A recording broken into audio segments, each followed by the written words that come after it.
Good evening, everyone. My name is Jennifer Withrow, and I'm the head of exhibitions and publications at the McMichael Canadian Art Collection. Thanks very much for joining us tonight for a virtual curatorial talk occasioned by our current exhibition, Elisapee Ishulutaq, My World, which is on view at McMichael right now and has become a real favorite of our team. I will begin with a land acknowledgement. The McMichael Canadian Art Collection is located on the original lands of the Ojibwe, Anishinaabe, and the Huron-Wendat people. It's uniquely situated along the Carrying Place Trail, which provided an integral connection for Indigenous people between Ontario's Lakeshore and the Lake Simcoe Georgian Bay region. As an institution, the McMichael recognizes the importance of acknowledging the original territories of the Ojibwe, Anishinaabe, the Huron-Wendat, and other First Nations and Indigenous nations. So before we begin tonight's program, I'll just say a few short things. Those of you who have joined us for programs like this one will be familiar with this. I'll try to keep it brief. First of all, this talk is being recorded, so you'll find it on our YouTube channel in a couple of days. But if you're with us now and you're thinking you know a friend or family member who would like to join us, please send them the link and have them join us live. Because, brings me to my second point, we have a Q&A session at the end. We reserved about 10 or 15 minutes. So if you have questions, you can put them in the chat or in the Q&A, and we will do our best to answer them in that final period. Thirdly, it's a pleasure to thank the generous supporters of this exhibition and the publication that accompanies this show, Marnie and Karen Schreiber and the Brett Cameron Indigenous Curatorial Fund. These two sources of support have been huge to us and allow us to dream big with the show and make it the best it can be. I'd love to show you the book that we made that accompanies the show. We just unpacked the book shipment last week, so it's hot off the press. It was designed by our own Brittany Spruill, and it's a real joy to read. All of the works in the show are reproduced here. We have an essay by our own associate curator, John Gagan. We have an essay by the WAG's Inuit curator, Darlene White, who also had a major role in the production of one of the big works that we'll be talking about tonight, called Yesterday and Today. And a contribution by our honored guest panelist tonight, Tarralik Duffy. So please take a look at this book if you visit us, or you can go on our website and order it. It is a really, really nice read and a beautiful thing to have. You can also support the McMichael by visiting us. So we are open via reservation on our website, so advanced tickets, but also on the spot in the moment. And so we look forward to seeing you at the McMichael. This show is open till the end of October, I believe. Let me look at the closing. I'll confirm the closing date, but there's still plenty of time to catch this show. I will introduce our two panelists today. Many of you already know Sarah Millwright, our chief curator. She is one of our country's most respected voices and champions of Canadian art. She has been our chief curator at the McMichael since 2018, and in those 4 years has curated or co-curated over a dozen exhibitions, large and small, including 5 of the 7 exhibitions that McMichael has on the road this summer and fall. Prior to climbing aboard the ship McMichael, she was the lead art critic of the Globe and Mail from 2001 to 2011. And prior to that, she was editor and publisher of Canadian Art Magazine. And she was appointed a member of the Order of Canada in 2020. Tarralik Duffy is a multidisciplinary artist and writer who lives and works between Sandhill, formerly known as Coral Harbour, and Saskatoon, Saskatchewan. Her writing has been featured in the Globe and Mail, Above and Beyond, Canada's Arctic Journal, Up Here, Inuit Magazine, Inuktitut Magazine, and Inuit Art Quarterly. Previously, she has been a collaborator with us. She has contributed wonderful essays to several of our publications, including IT Pudagu, Hymns to the Silence, which was 2019, and A Like Vision, Tom Thompson and the Group of 7 in 2020. She was the recipient of the Kinojuak-Ashevak Memorial Award in 2021. We are so pleased to have you with us, Tarralik. Thank you for joining us. I'll hand it over finally to our panelists, Sarah and Tarralik. Great. Thank you so much, Jen. Thank you so much, Jennifer. So how are things in Saskatoon, Tarralik? Is winter coming? No, it's 24 degrees. Is it? Yeah, it's really, I love this time of year though, because it's Yeah, sort it's of beautiful. more of Nunavut summers a little bit when it leans into the fall. Exactly. It's been very blustery here in Toronto. So thank you for joining us. Thanks for So having I me. wanted to just start out. I mean, it's been so interesting working with Tarralik and in this project because her way of seeing the work, of course, not surprisingly, is so distinctive and so revelatory to me. And it's really been a pleasure to be taught by you and have you open my eyes. I wanted so much. Yeah, and to meet your son and learn more about your wonderful life there. He's such a cute boy. Well, it's such an honor to be welcomed into the world of, the art and the access to it. So I thank you too. I want to point out what's happening here with you. This whole thing. So one of the things everyone needs to know about Tarralik before she starts talking about her brilliant writing and the way she looks at art is the way she makes fantastic art herself with her beautiful jewelry. And those are made out of bone, you were telling us earlier today? This is from beluga spine. So it's the introvertible discs from the Quinaluap or the beluga. And these bones are closer to the neck, so they're thinner and they're a little bit more rare to find. So I like to stack them because they're quite lightweight. So you have a big collection of bones at your house. I do. I have to show them. I don't know if I'll pull them out now or I'll pull a bit out maybe later at the end of the talk. It's pretty cool in a sealskin box. Anyway, I just want to, before we get into looking at the slides, I just wanted to, for people who don't know anything at all about Elisapee, I thought we should probably just go over a few little quick biographical things. Elisapee, who died about 4 years ago in 2018, was born in 1925. So she had a nice long life.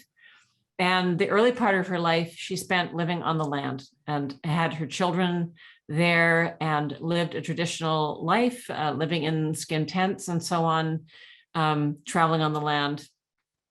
And it wasn't until she was around 45 years old that she and her family moved into Pangnirtung. And what you see here is, Elisapee obviously with, two of her children, one on her back and one in front of her. Both those children would become artists. We just found out today. So, the creativity is both maternal and artistic, which is also the case of wonderful artists in the North like Jesse Unark and so many others. When she came into Pangnirtung, she was, of course, displaced from a traditional life on the land. So I think dealing with the scarcity of resources. And she found out that you could make a living by making art in Pangnirtung. There was a printmaking workshop that was just being set up. There was a tapestry workshop that was just being set up, the Inuit Center for Arts and Crafts. And she distinguished herself right away by making wonderful prints. She was in the first print release in Pangnirtung and also was an early joiner-inner of the tapestry making project there and made a number of wonderful works, many of which we have in the collection of the McMichael, thanks to Chris Brett and Jamie Cameron, who we mentioned before as sponsors. The tapestry that you see on the right is her recollections of the first helicopter she ever saw when she was still living on the land.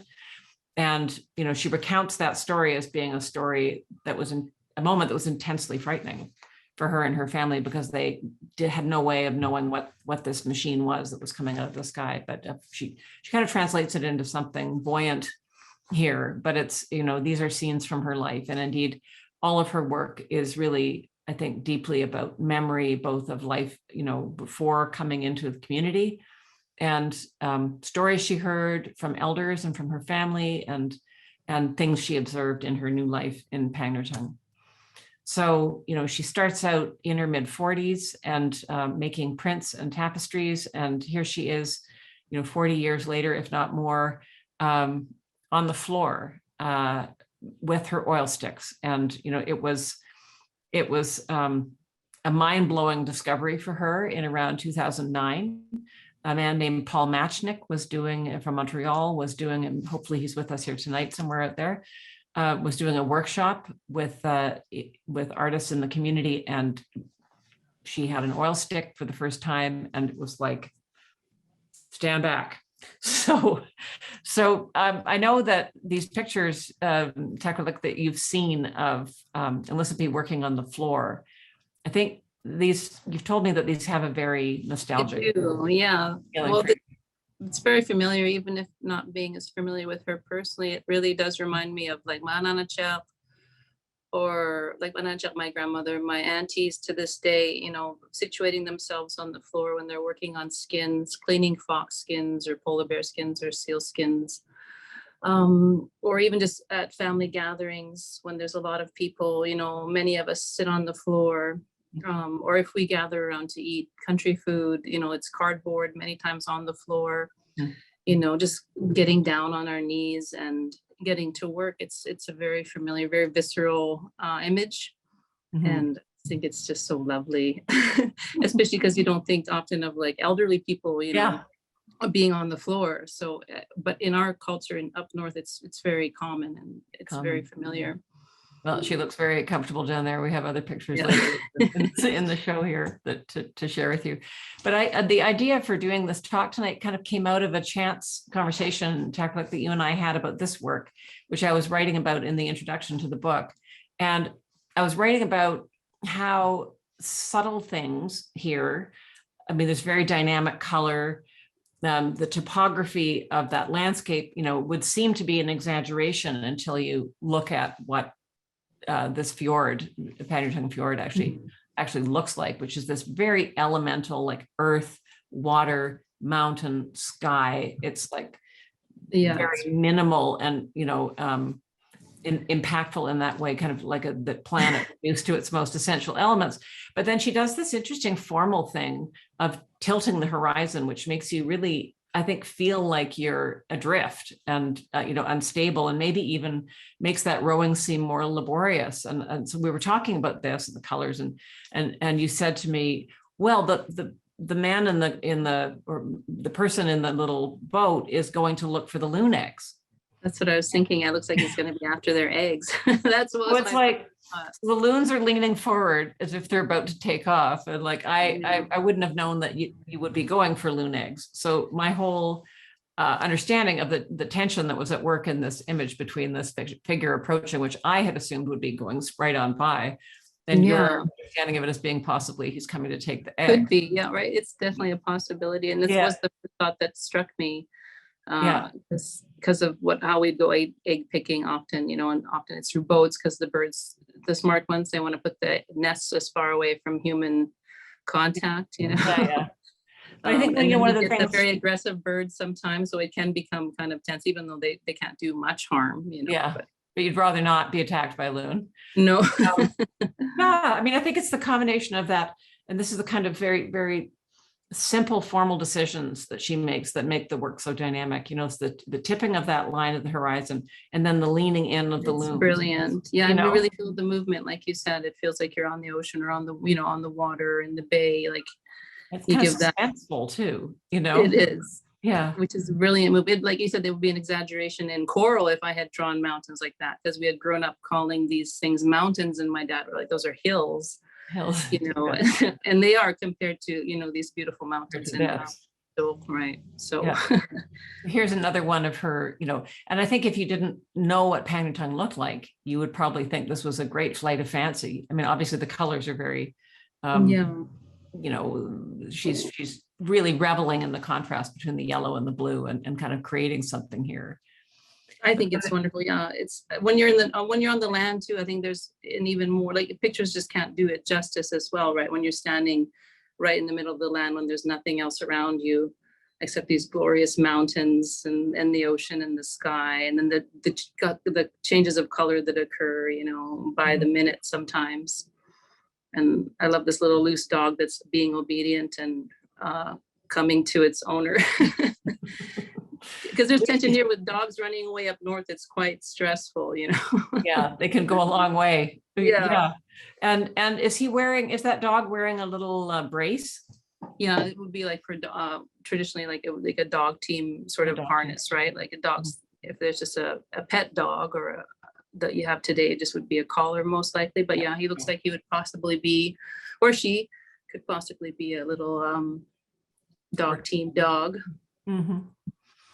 So very soon after she had access to these materials, it turned out that they had supplied her with a long, very, very long piece of paper. This is a massive work, and you sort of walk along it, to get to the end of it. And it kind of, I mean, the compositions of it, I'm going to show you it in sections so that the audience can kind of imagine this is installed on one long wall at the gallery, and you can kind of take the whole thing in. So nice to see them up close like this. Yeah. Excuse me, loud. There's sort of construction going on. I don't know if anyone can hear it, but there's a bit. Okay. There's a bit of noise going on. What I love about this, it sort of recalls like when you walk across the tundra too, like as you go past the camp, and then as you're going along, maybe a boat in the water, there's people doing stuff. So even though it seems a little bit more ancient than our times when I was growing up, the scenery and the imagery is still so familiar.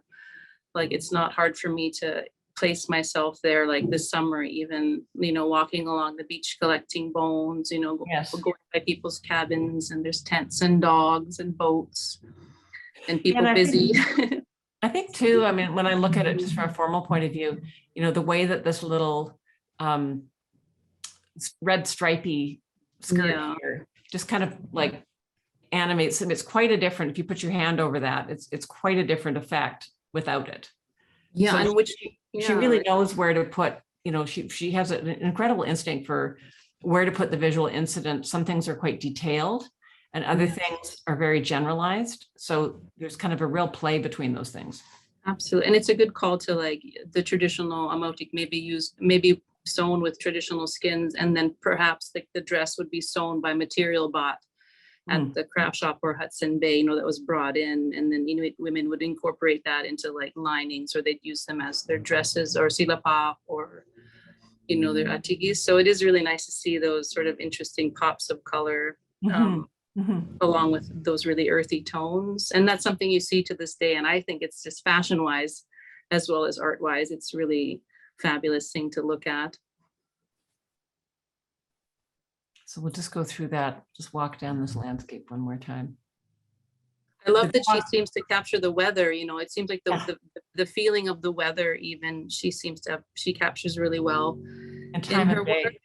Yeah, kind of, it could be, like you said, there's blustery in Toronto. Like I could see this day being kind of blustery, but maybe not like in a dangerous way, just that nice refreshing breeze. And I love the way too that she depicts these skin tents. And can you tell us a little bit about those? Oh yeah, those would be made from sealskin all patched together. So sort of like a patchwork sealskin tupik, I remember we didn't have those growing up, but along the edges you see, it looks like there's rocks probably holding it. And that's the thing we did as kids when we'd go camping. The job of the kids would be, like, as the adults were setting up camp, we were going to go find some rocks that were big enough to sort of put along the edge of the tent. So that was one of my favorite memories, because we'd be busy and out of the way. Yes, exactly.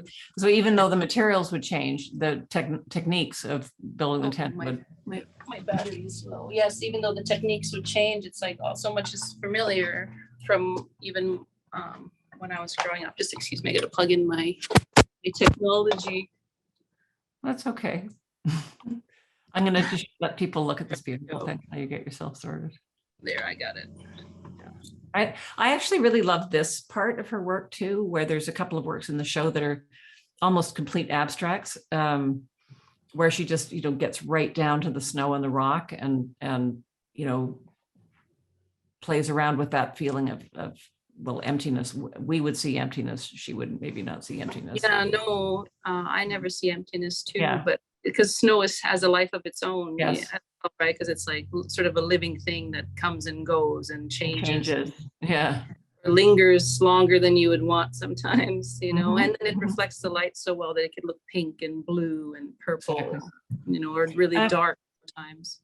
Yeah, and I think just to pause for a second too and look at all the different kinds of mark making in the blue here, to give a sense of topography, snow texture, and so on. So it's they kind of at first glance seems like is it water? Isn't it water? No. I think I read it as snow. It could be either or, right? Because it's a very similar. It could be the ocean coming up against rock. I'm thinking it could be because there's a boat there. Yeah. It could be more summertime, but you know what's funny about that? Like I said, it lingers so long. The ice doesn't really go away in Right. Nunavut till like near the end. Like there's been my birthday's in June, the end of June. There's been times we go out. My parents live right on the shore. We go out fishing or crab jigging June right on the ice, and there's been some Junes at the end of June where it's gone, right? So, and then it always lingers longest on the mountaintops. So see, can you go back to that one? Yeah. Though, look, see, looks like they're ice. They're on the snow here because they're looks like he's about to spear some unfortunate animal. Seal or fortunate, yes. A seal, or would you catch a fish that way, or just a seal? You could catch fish that way if it's a cucky-buck, but I don't know. It doesn't look like a cucky-buck, but could Doesn't be. have the right shape of garment on to be a lady, no? Could it be shortcomings? So just a couple of other, works that I love that remind me of that big work that we saw. And I don't know what those kids are doing there. It looks like children, simply playing on a pile of snow. But again, this incredible topography up behind with this shape that we presume to be sort of imaginary until you check back and see just how extraordinary that landscape is. It would be like a life of its own, those mountains. They seem like they're alive. Yeah. Absolutely. Yep. And I'm wondering about this one, Tarralik, for you. Does it, I understand from John, we were speaking earlier today, John Gagan, that this work, which is a multi-panel work, that she wanted to keep making big, huge drawings, but there weren't big rolls of paper as you used up the supplies, started improvising, that it was remembering a time when she'd come into the community of Pangnirtung around Christmas time to see family with two of her sons who are pictured there. And it was a memory of a happy time when she had done that. Love that. I think the big igloos often for Inuit, they do represent happy times because there was the Agip where they had the celebrations. And for myself growing up, even though at the time I didn't appreciate it, every Christmas they would have a big igloo built by the arena. So there'd be square dancing happening inside. And then during the day, like an elder, it was Mrs. Annie Netzer when I was growing up, and she would tend the khudlik, and there'd be bannock and tea, and people could go and visit, and she'd have ulu or just doing sewing or knitting while she was in there. So it does have such a nostalgic, warm feeling. Being in an igloo is just a wonderful feeling too. It's like crisp, but there's the sense of temporariness that while you're in it, because it's not meant to last forever. Well, I think it's so beautiful. It's quite a contrast, this work, to this work, which Close to Starvation, which was a work that you wrote so beautifully about in your essay for this publication. And you spoke of many things in your essay, but you kind of started out with this one. And I wonder if you could share some of your thoughts about this. Absolutely. This one really struck me because at first glance it does seem just kind of cute, and sort of this just a cute little Inuk in their outfit going for a walk, but then when you see the title, and you take a little bit of a closer, you realize how horrifying this actually is because of the time of day. It's dark, even if it was in the middle of winter. It could be daytime because and when coral sun gets up at 10:30 a.m., it goes down at 2:30, and it's pitch black the rest of the time. And I was talking to my mom about this because at first even for myself, I just saw it as a man, but it is obviously a woman now looking at it closer because of her style of atigi that she's wearing, or hulitak, excuse me, and her kamit are shorter. That's what my mom had said, that kamit are shorter, which I didn't think about because I was more looking at her hulitak, which looks like female dress, right? And what makes it female dress is the long tail in the back? Yeah, the long tail. Yeah. And then the shorter boots. Pouch. Yeah, and then a pouch that's similar to what you'd used to carry a baby, but it's not as big as the traditional amautik or that style of jacket, but it's similar. And then thinking about the igloo and what she leaves behind, was, as a mother too, was especially sort of horrifying. Like, does she have to come back? Is she leaving for good?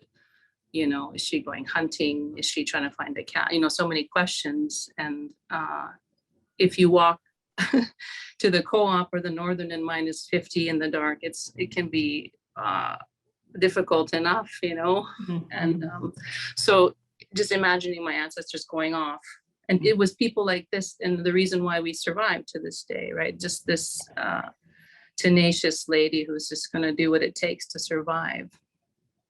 And I like the hope within the title, close to, she's very close to starvation, so they're not quite there yet. And then the Also, shooting star, sort of seems like the temperance of life and stars and everything around us. So I think it's so brilliant. I've had such interesting conversations with people about this work, because for me, the star in the shooting star in the sky is kind of, signifying that you may be close to starvation, or having, your life may be about to end on Earth, but the planets move, and there's a sort of an indifference about the universal order going about its beauty and its majesty, whether you are alive or dead, which is kind of a little bit of a sad thought, Yeah. It's a beautiful thought, but sad thought. And other people are like, no, the shooting star is hope, which I'm not sure is the opposite of my interpretation, but it's just, people make of that little star what they will, but I do think it's the genius move in the work that it really is, especially the location of it kind of pointing towards or falling towards, it's really brilliant. And I guess depending on your worldview, it's either hope or disaster. But kind of desolation, just because it gives you your sense of smallness, and that's another thing in Nunavut. The weather, it's like it erases everything. All that matters is survival. Your religion doesn't matter. You're female, male, like as you see this, it's a woman, so it's like, it doesn't matter, I'm not a man, I can't hunt, or I can't do this. It's like, that doesn't matter. What matters is surviving. And I think that is what, if you trickle down Inuit culture down to one little thing, is like survival was the thing that is at the core of who we are. And it's what brought about so many brilliant things, like an igloo, a house made out of snow, and or kayak made out of skin. Things So made out light, of bones and skin, and brilliant, ingenious inventions too. So tell us about this guy. Okay, so it's Kadlupaldik in her dialect, which I have a book here. It's too scary to read to my son. But we grew up with tales of Kadlupidluk, which is could be a sea hag, sort of lurks around the shore. And when I was growing up, because my family was in Christian, religious type, we still heard these stories, and I think for many Inuit, it was taken as just a sort of a scary, spooky folktale to keep children away from dangerous shore during and there's like ice. It's a dangerous place. So this was one way. At least that's how my mother had told me, but there's many people who have seen Kadlupiduit, and truly believe in their existence. So I wouldn't rule them out. And what is the traditional sense of the appearance of this? Does this creature live in the water? On it's land? like a sea person, or however you would call it, but they lived there, and they would the threat was that they would take you and put you in their amautik and carry you down into the bottom of the ocean, never to be seen again. And so they're quite terrifying. And I would have to walk across the ice to go to school. And so my mixed up culture, I'd kind of be like, I'd sort of think about the Kadlupidluk, and I'd sort of taunt it a little bit, and then sort of pray to God that I'd be safe, which is kind of silly. I shouldn't be tempting my own fate.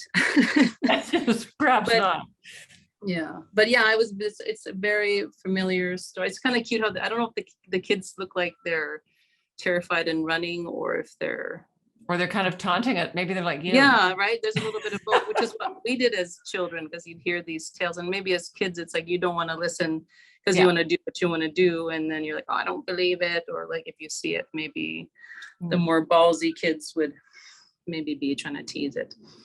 And that one would be me, the one in the blue there, running, running away. So there's some wonderful pictures here of bird hunting. I love it. Of birds that you and I talked about a bit. Can you tell us a little bit about your experience of this? And I'll just show the bird pictures as well. Yeah, it's like just I think birds to me is always like a sign of the return of spring and summer. So it is a joyous time. It's a time of plenty, and we're spending more time outside. There's more sunlight. You're eating fresh goose or ptarmigan. And it's just a lovely time of the year because it reminds me of camping and being out on the land and being closer to nature, which as I've gotten older and lived so far away, you become more and more removed from it. It becomes more precious. And so, and then I was always a softie for animals, but, eating fresh meat is so wonderful in and of itself too. So. And so when does the bird hunting normally start? When do the birds return? Oh gosh, May, I'm thinking May. Yeah. Around May, maybe a little earlier. It's whenever, because there's still lots of snow, but the sun is shining. May and June, definitely. Because June is Manit in Inuktitut, which is eggs. So it's a time of egg picking. Okay. And what's May? I can't remember May. Yeah. How about July? Oh, I can't remember. See, this is the weirdest thing because there's so many different dialects that I've been practicing my months, but I do know that October Sikubik and September Amirayakbik, and these ones really stick to me because September Amirayakbik means the time where the caribou are losing their fur and the velvet on their antlers. Or whatever antlers. Thank you. Yeah. October Sikubik, time of the freezing. And Pangnirtung, January. So the ones that I've forgotten, sometimes I have to be like, oh, what is that again? Because it doesn't have. It's so beautiful that the names for the months are tied to things in the natural world. Yeah, because when you look at these birds, like we look at them, do you see features in these birds that remind you of actual birds that would be like? Is she just like, Is she just like, is a pure flight of fancy here? I mean, there's some of these look kind of very goose-like at the top there. There's some geese and a swan, a raven, the Sandhill Crane. Yeah. Oh, you're gonna make me want to study the animals more. Yeah. These ones don't strike me as any that I recognize, but I mean the colors are just spectacular. I remember the first time, many of these works, by the way, that we're looking at tonight, and this one I can remember well, the first time I saw it at Marnie Schreiber's house, where it was lifted out of a box, and it was like, oh my God, I can't believe how beautiful these are. The colors. They're so lovely. And there are birds that are quite colorful up north, and I just forgive me for not being as knowledgeable with the names. No, not at all. I'm just asking in case. Yeah, I mean, I should stop and say, eider ducks too, right? There's eider ducks and then the female versus male could be quite gorgeous. And which is the duck with the orange? It has like the orange bill. Oh yeah, that is the eider duck. I believe it is. Yeah. Yes. I should pause and say, we've thanked the Schreibers as sponsors for this show, along with Chris and Jamie's Indigenous Fund. But I should add as well a kind of a salute to Marnie for her solidarity really with Elisapee and being so close to her, doing so much to record her history and travel to be with her and help her in so many ways in her life. And her understanding and knowledge that she's gone out of her way to develop over all the years is really so impressive and has been so important to us as we put this exhibition together. So she's a sponsor and so much more. Her knowledge is really wonderful, and so is her just kindness and willingness to do everything she can for Elisapee's legacy. I think they were very close friends, and we all can see that when she talks about Elisapee's work. So I'm probably bright red somewhere out there right now, but anyway, there it is. These were some of the works that are from her collection that are in this exhibition, as is this crazy one. This one I love a lot because it's Pangnirtung among the wildlife, right? The white man among the wildlife, which reminds me of my own dad when we were out growing up, we were camping, and he'd often be out just watching birds. He wasn't much of a hunter, but he loved, I mean, he did go goose hunting, but I think he preferred to watch the birds and sort of be among the wildlife. Yeah. And I like how she's captured this man as though he is kind of one of them, one of the wild things. One of the exotic creatures. Yeah. Yes. And you see that like the toenails on that, there's kind of claws on that bird, the way that they're picked out. And then he hit the ends of his fingers also. Yeah, it's sort of like it's a transformation piece, maybe. Is he becoming? Maybe he's turning, his becoming a face bird. is pretty, he's pretty wide open to experience there. He is. He's having a moment here. He's definitely having a moment. Yeah. The color again is so wonderful, that extraordinary cobalt blue. And Yeah. that blue appears again in this one, which I know has some memories for you too that are kind of sort of stirred up. For sure. Well, my mother and my grandmother both play the accordion. It's a big part of Inuit culture, since the whalers, I would assume, had come. And so it's like really a big part of square dances, and also even within church and Christmas celebrations. It's always a happy time when she has her accordion out, It all gets blown away. Yeah, it's just such a joyous instrument, and it's just hard. It's like it's hard to resist an accordion, And I love the blue, like you said. It reminds me of when the ocean is sort of starting to melt. Yes, and it's like the first layer of water, right? Yes, it's so, on top of the ice. Yeah, and it sort of it reminds me of that, and such a beautiful color. And I like when you wait such a long time for it. Yes, and it's finally happening. Finally happening. Things are melting. Yeah, but again, they're using that same blue here, but in a different way, to this picture of a skin being stretched. And this would have been something growing up in Coral Harbor that you would have. Yes, I was thinking about this piece actually today, because that's actually quite small. So is this a bear that they had found, like a small bear? Because if you actually stretch a polar bear skin, it's quite large on the side. Because they're really large animals. So I was actually thinking about this on my walk today. I was like, I wonder, because there have been stories of little baby bears found, frozen, and or whatever the case is, because they're not hunted. So it's interesting to see the scale of it. Yeah, so I was thinking about this in particular today. Yeah. And this, I mean, we just put this one in the lineup because I just find the colors so warm and wonderful. And it, to me, it's about family going out together, but the softness of that sort of wonderful fuzzy, she worked the pastel with her fingers. And I think you were telling me, Tarralik, that sometimes when people are working with skins, it's a lot of work with our hands. And I wonder, like, can be greasy work, or, like even when I'm working with bones. So maybe there was a comfort there with being able to just actually use your hands and your fingers and get right in there. And she's also getting those really precise moments, like with the trim on the boots and so on, and on the clothing that's very precise and sharp. So there's a huge, I love it. Tiny little rope, in the child's hand. Yeah, they're probably going out hunting, or I don't know if she got a water implement there with her. I do like the line work is interesting, because on the side of the man's, how you see how that line that's going down. It's called a pukik. And so cops today, they're called pukik-taliks, because they have that line up their pants on the side. As an Inuit, that was sort of like a design technique, the pukik. And so as Inuit, being very descriptive. I remember one of my Ananchak had told me that. I was just like, what? Like, kind of blew my mind a little bit, because there's little tidbits of information that you learn. Exactly. You take the time.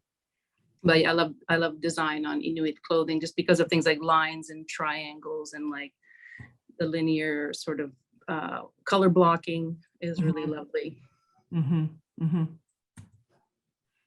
So here's yesterday and today, and this is the work, another epically scaled work that she made, much later towards, this is 4 years before she passed away.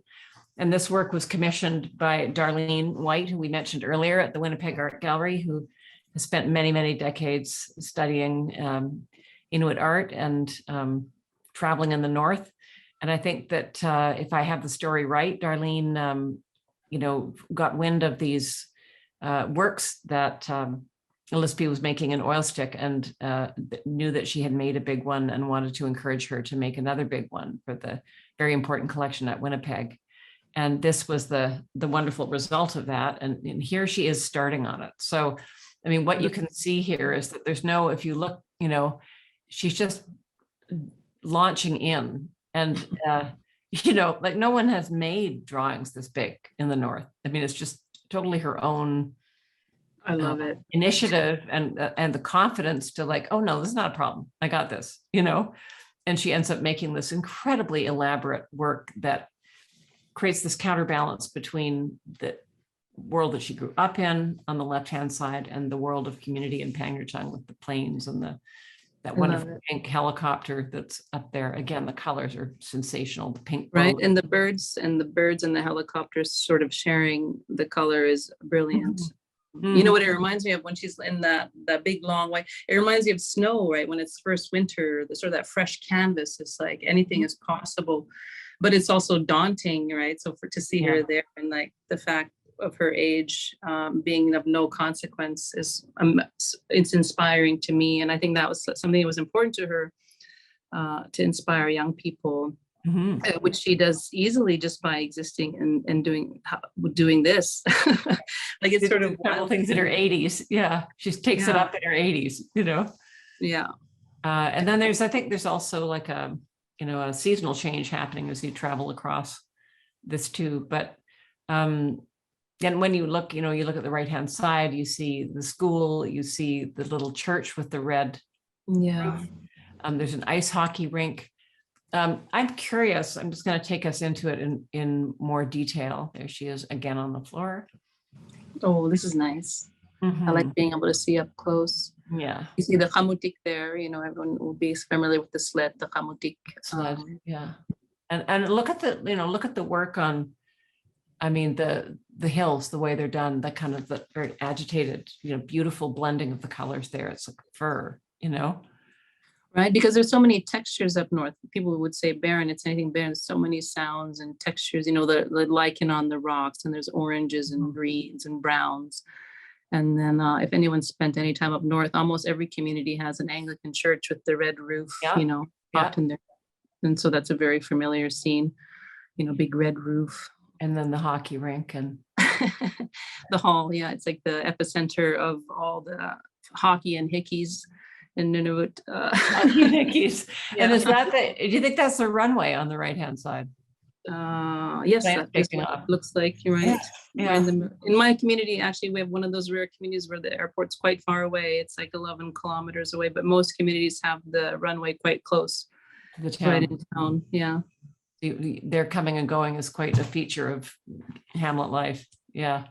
Yeah, it's become like something we depend on. So these rocks that are being, it looks like there's rocks being maybe gathered here at the edge of the shore. And then I'm noticing that there's rocks that are on the, the pathway into the church. Yeah, sort of making sort of a makeshift road, maybe like, which is in my community, I didn't realize, but we have an embarrassment of riches with gravel. Like Coral Harbor has tons and tons and tons and tons of gravel.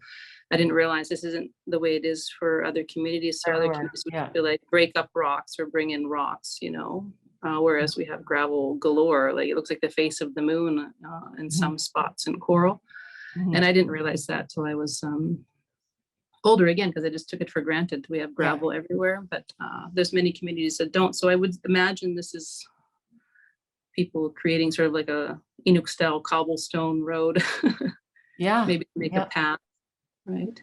And then this kind of hunting scene, and I'm sorry that I'm just going to go back to the full view. It looks like sort of a hunting scene in the middle with the. Oh, yes. I don't know what's going on here. How do you read this? This looks to me like a walrus. It's hard for me to see. Can you zoom in on that one? It's hard for that panel. It does. Yeah, that looks like it's a walrus. I think that's a walrus there. And then for sure. This element here, is this an island or is this person? I wonder if that's a bowhead. I don't know. I was thinking about that too. They have a little the suckpit or the tail of another seems to be over there. So it would be maybe a smaller one, which is interesting. And maybe the larger one is the one they're after. I just love the blues. It's very deep and very, very much like the ocean.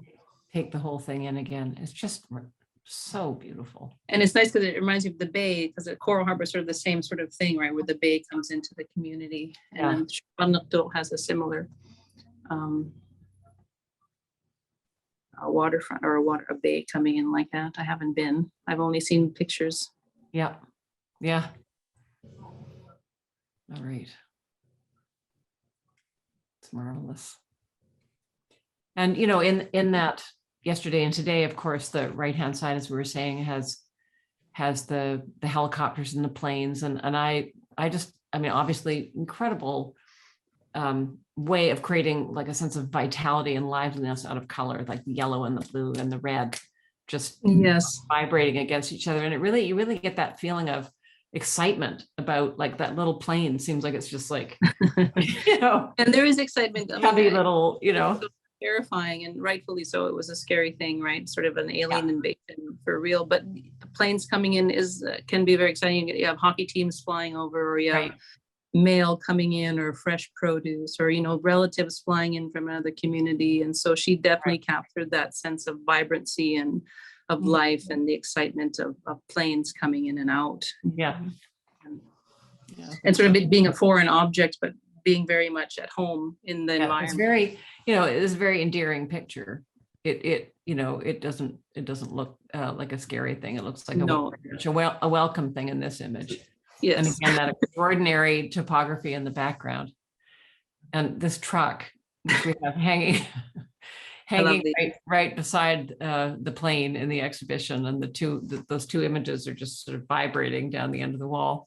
Yeah, because one of the great joys of living in Nunavut or the north is going for one round or just driving around, you know, it's sort of not aimlessly, but that's part of the whole thing, is to just be driving around, driving the road or driving around the community. So having a vehicle is quite exciting and quite fun. And when I was growing up, I remember we were one of the only families with a vehicle.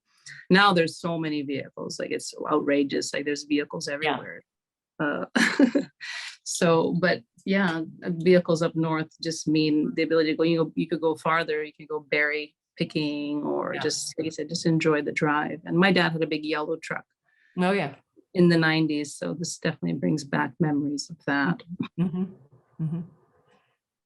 Then, you know, there's some wonderful curiosities in the body of work that she's left behind. And one of them is the series of works that deal with North and South. And again, these works were the product of a workshop where they were asked to imagine their world and the world in the South.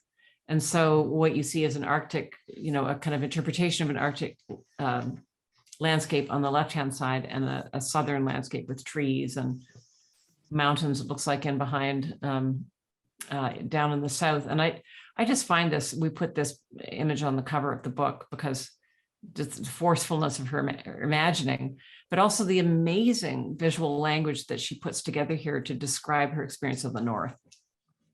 I love it. Yeah, especially the trees look kind of pokey and almost to me kind of scary, right? But also beautiful creatures down the bottom. Yeah, like they could be, maybe they might hurt you if there's such a, you know. So I love that, and there's a sense that they're quite alive as well. Like a living thing, which she's captured, and then the snow and the melting and the browns and the muckiness of Nunavut sometimes. And I love the split right down the middle, because it's that is what the worlds are. So the contrast is so different between worlds, but she's managed to sort of, you can almost see the similarities as well in life, right? Because sometimes if you look at the snow and the frosting of snow, it almost looks like little trees sometimes. Yes. So like we're very different, but also not so different. I've never asked you this, but how old were you when you first came down to Saskatoon, or was it down to Saskatoon that you came? Did you grow up in Coral Harbor, or did you grow up? Well, down south to me was Winnipeg for the longest time. We're going to go down south, and then, but I've spent like a decade in the States before I came to Saskatoon. So I was in Florida for a while. And that was a shock. I didn't think I'd be as culture shocked as I was, but it was quite shocking just because of like so many malls and so much fast food, like things I just thought I always wanted. And then after I was like, this isn't what it's cracked up to be. But also someone said, oh, this is Adina, she's from, or this is Tarralik. They didn't say they call me Tarralik. No one ever really called me Tarralik in the States, but you know, my English name is Adina. I said, oh, this is Adina. She's Inuit. She's from, or Eskimo, they would say. So Adina, English name, Eskimo. You don't need to take her to the movies. Just take her outside and show her a tree, which was kind of a joke, but also kind of not, because I did really love the greenery and like just sometimes the flower. My dad visited me in Disney World too. And I remember he was more enamored of the foliage and the flowers and like just the little spots where there was, that people aren't even paying attention to. No. But and Bo, the first time that he came to Winnipeg, Your for the first son. time, he was terrified of grass. He didn't know what it was. And then he was pointing at trees and they were blowing his mind, like flowers and stuff. So that was quite cute because he spent his first years in Nunavut. I mean, they're so huge trees and they move a lot in the wind. It would be. And the grass is pokey, right? There's like a pokiness to it. So, well, she so had been to the south, but some of the works in this series are really very fun and fanciful. There's one that has like a beach volleyball game on one side and hockey on the other. I love that one. But this one is, I find, so beautiful. And this work too, this work is called North South, is the title on it. And I must say I've come to wonder about that because it belongs to Marnie Schreiber, so she may well know the story behind it, no doubt does. But it seems to me ambiguous that it could be just a picture of a church with people living in skin tents at the same time. And presumably there was a time when such a scene, around the time that she moved into the community, when you had those two different things coinciding at the same time.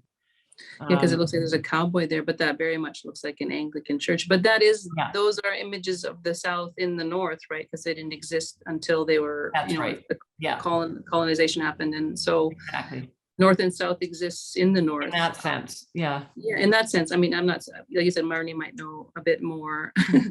But to me, that very much reads as like the Anglican church right across from like my house up north with the gray and the red. And maybe this is a cowboy pastor. I don't know what's going on, but it's a good representation too of just the change, because our gathering places used to be our tents, and in our modern days, it's a lot of times we gather now in churches or the community hall. Yeah. And I love that there's similarities in the colors of the skins of the tent and the gray of the church. And there's always this little bit of sadness there, even though, the church has brought some great things, and it's also brought some, very terrible things. Yeah. And so she's captured so much with what she's drawn. And again, all the energy and the strokes of the ground, that rust-colored ground around them is just like this frenzy of marks. Because everything's alive, right? The moss, if you walk on moss, it's like spongy, mossy, and then the gravel's like so dusty and flying up. And there's a life, sort of everything. And in Inuit culture, it's considered that everything has sort of a spirit about it, even a rock or a piece of gravel or the moss, right? So I think she communicates that so well. And like I said, it's like, yeah, she really does. So the woman's boat. Oh, yes. I love the little seal. It's a monumental work. Again, it was made, at a time when there wasn't the supplies for a big, long piece of paper. So she was, not about to be stymied by that. I love that. I love that. Yeah, there's no limits, right? So she's gonna create her vision, and it's not gonna be stopped by small pieces of paper or a lack of a large piece of paper. I love that the seal's popping his head up, because I'm wondering, he's like, oh, these ladies aren't gonna be hunting me today. They seem very busy about their business of rowing. Yes. And I think you were saying to me earlier that the bigger boats for the women were because they had a completely different use than the boats that the men used. Yeah, I would say they were used more for transportation, whereas the smaller boats, or the boats for men, were used for hunting, also for transportation. But my grandpa, we'd be hunting in his peterhead. If he saw a seal pop his head up like that, it would become a hunt, even if it wasn't a hunt to begin with, right? And so, and he could maneuver that boat really well. But these boats were used for transportation from getting point A to point B, with probably a lot of whatever belongings, tupik or whatever they needed to pack with them, and the children. And just getting it had to be kind of a bit of a tank. Yeah, I gotta ask somebody, would you ever be hunting in a woman's boat? But I don't think it happened often. Maybe it did, but it was more amazing. Quite large. Gives such an amazing feeling of solidarity, though, that this image, and it's huge. This is a vast work. is 8 feet long or something like that. Is it So, really? I love that. I have sort of that same sort of vision right now for like things, something about big. I think the bigness, because I think it's hard to communicate life in North, or like the vastness of our landscape and uninterrupted horizons, or the huge mountains she grew up with too, right? So that was, I think, the sense of scale probably is just a part of who she is, and I'm so glad that she committed to it, because it's so hard, yeah. even Well, as a it's young so person. singular that, she needed the drawings to be this big to convey like the force of her, way of seeing things. Absolutely, I admire it so much. They couldn't have been small. And then the commitment to it, right? So, well, if you think about it, I was thinking when I was doing some of my own art and sewing sort of this bigger thing, and I was thinking, I'm doing it for art's sake, but they were doing it for survival's sake, like sewing these huge tents to live in, right? And that's a lot of hand sewing. And so Elisapee would be very much in touch with working on large scale things for survival, or to live in, and so for her to sort of translate for our pleasure and for us to be blessed by these amazing works. I'm very grateful. Well, it seems to me, and you mentioned it in your writing in the book, but there's another kind of survival that's being strived for in the drawings too, which is cultural memory. Absolutely. It seems like she's reminding things forward, not letting them fade away. Because these aren't things that are, I mean, they are from our past, but they're also very much right now. Like I grew up going on boats with my grandfather, like a different style of boat. Mm-hmm. We dressed slightly. I still had some traditional wear, but oftentimes I was wearing store-bought stuff too. Yeah. But the boating, and the playing of games and going out camping and being surrounded by birds and going for rides in trucks and being excited by a flight coming in, and sort of this longing for the past. She captures it all. Mm-hmm. And we're just ending with a couple of wonderful drawings about the Bowhead Hunt. Oh yes, so it would seem to me. Again, incredible sense of liveliness of being on the water.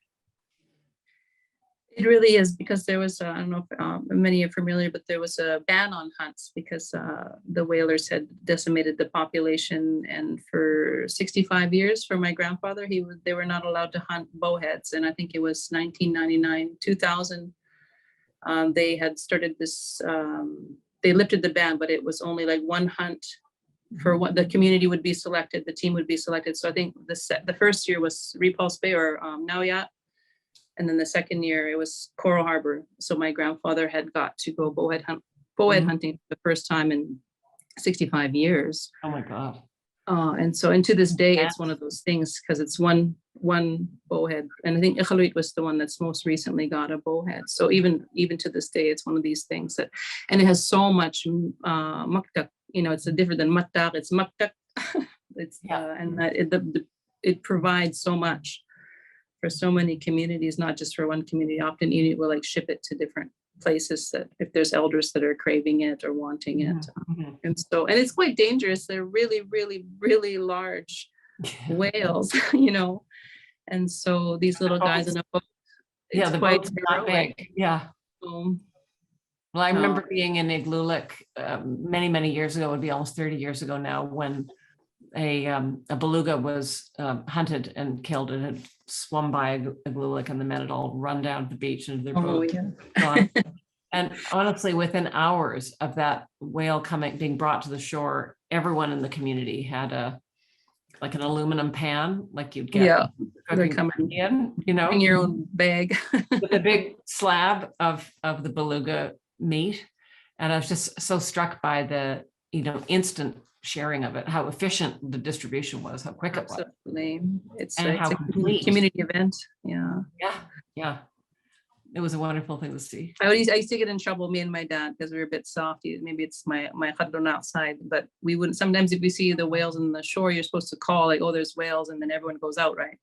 Sometimes we would admit that we had seen them, but we hadn't told anybody. Then my mom would be quite upset with us. So,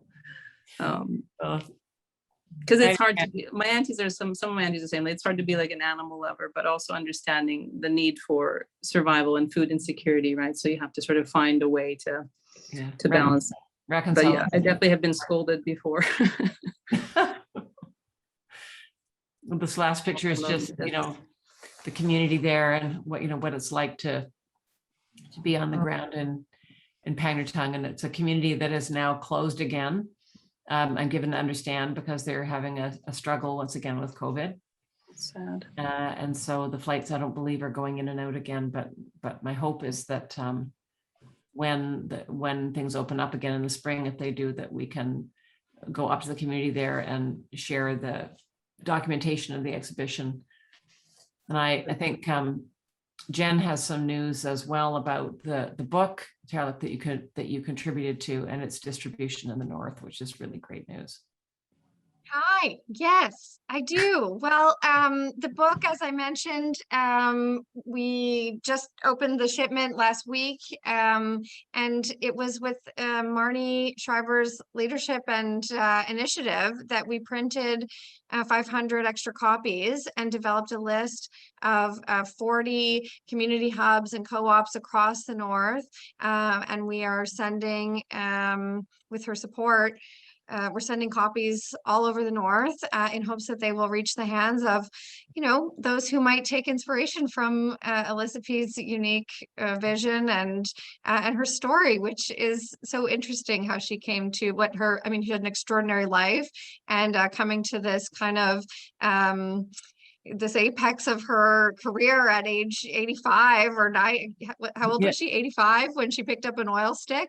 It's a wonderful story, and so we're excited at the idea that this book will reach people from coast to coast to coast. And the community in Pangnirtung, you know, and her family up there and her family down south too. So I know that Andrew, her son, is down in Ottawa right now, and we send our best wishes to him.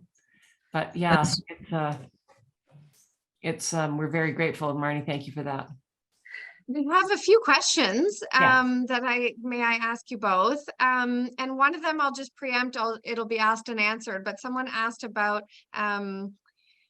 Elisapee's own reflections on her subjects and her career and her life. And I'll answer it by saying, buy this book and you will find in Darlene's essay, as she talks about working alongside, like sitting alongside Elisapee while she worked. And there's a transcription, a partial transcription of a conversation that they had on the last day, I think, of her visit when she made the work yesterday and today. So if you'd like to hear or read Elisapee's own reflections, they can be found in this wonderful publication.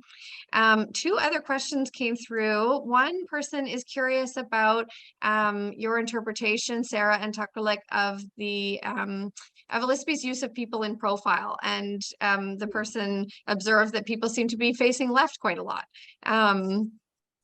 Any thoughts?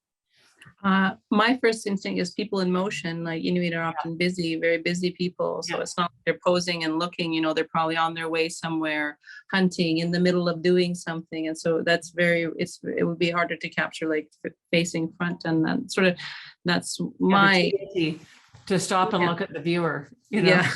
They're doing their own thing. They're in the middle of doing, and she's capturing them in the middle of their business and their work, you know. Yeah, that makes sense. It'd be weird if they're boating and they're like, Yeah. maybe it would be cool. But yeah, that's my sense of it, that they're busy about their work and what they have to do. And the second question is about Pangnirtung tapestries. Someone asked, are the tapestries done in editions or are they each unique? Do you know the answer to that, either of you? I believe they were editioned. But the drawings, like she would have done the drawings for them, and then the weaving workshop would have executed it. It's sort of in the same model as the printmaking workshops, where there's, you know, founding, you know, original drawings, and then they're translated by a weaver into another medium. I love those. Well, with that, I guess I'll close the evening program with my deep thanks to you, Tarralik, for joining us and for sharing your insights. It's such a pleasure. It's always such a pleasure to talk to you and hear what you think of anything that we're up to. So thanks for joining us. For a little while, we'll leave you alone. Yeah. I wanted to say, thank- and thank you from my heart too. Sorry, I didn't mean to interrupt, but just going back to the book distribution in Nunavut, I know it's very important to Elisapee to have her work accessible to Inuit and, you know, to young people. And you said about inspiring people. And so that's such a big thing. And thanks to Marnie for making that happen. She's a rock star. And that really touches my heart because there was a moment, I think Elisapee talks about, you know, really, really wanting her work to be accessible to Inuit. And so that was the best news I heard all day. And thanks for having me. I love talking about art, and Elisapee's world has been just a total delight. Well, we love having you in our world too. This exhibition is on until October 30th. I think I forgot the date because I'm in denial that the show ever has to end. I know. It's been such a favorite on our team and visitors. I mean, it's really just, it moves people and delights and surprises people. And so if you haven't seen the show already, please come and see us at McMichael and enjoy these works for yourselves. Thank you as always, Sarah, for guiding us in moving through these wonderful images. And guess we'll say goodnight and thanks so much for joining us. Thanks so much for being with us.